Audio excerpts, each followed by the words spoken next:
Iran যুদ্ধের জেরে যখন প্রচণ্ড চাপের মুখে রয়েছেন মার্কিন প্রেসিডেন্ট ডোনাল্ড ট্রাম্প, শঙ্কা জেঁকে বসেছে আসন্ন মধ্যবর্তী নির্বাচনে কংগ্রেসের উভয় কক্ষ হাতছাড়া হওয়ার ঠিক তখন মার্কিন নির্বাচন ব্যবস্থার বিরুদ্ধেই আঙুল তুলেছেন তিনি।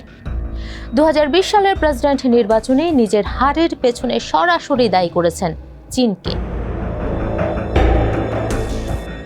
16 জুলাই বেশ কিছু গোয়েন্দা তথ্য জনসমক্ষে এনেছেন ট্রাম্প, আর সেই তথ্য জানাতে গিয়েই মার্কিন নির্বাচনে চীনের হস্তক্ষেপের অভিযোগ এনেছেন তিনি।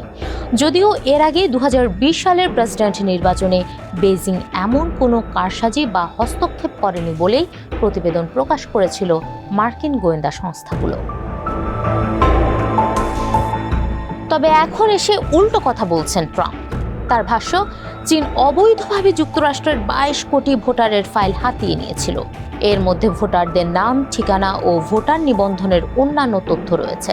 আর এই তথ্য মার্কিন গোয়েন্দা সংস্থার সদস্যরা জানলেও চেপে রেখেছিলেন ইচ্ছাকৃতভাবে। চীনের বিরুদ্ধে এমন অভিযোগ তুললে দুদেশের সম্পর্ক ঝুঁকিতে পড়তে পারে।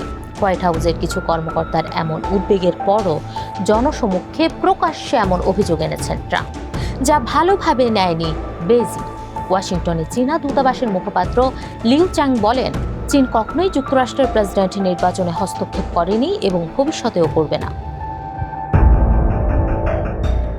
মূলত আগামী নভেম্বরের মধ্যবর্তী নির্বাচনের আগে নির্বাচনী নিরাপত্তাকে একটি প্রধান রাজনৈতিক ইস্যু হিসেবে তুলে ধরার চেষ্টা করছেন ট্রাম্প, যাতে আসন্ন মধ্যবর্তী নির্বাচনে হেরে গেলেও নির্বাচনী ব্যবস্থা নিয়ে প্রশ্ন তোলা যায়। কিন্তু এতে কি রিপাবলিকানদের হার ঠেকাতে পারবেন ট্রাম্প?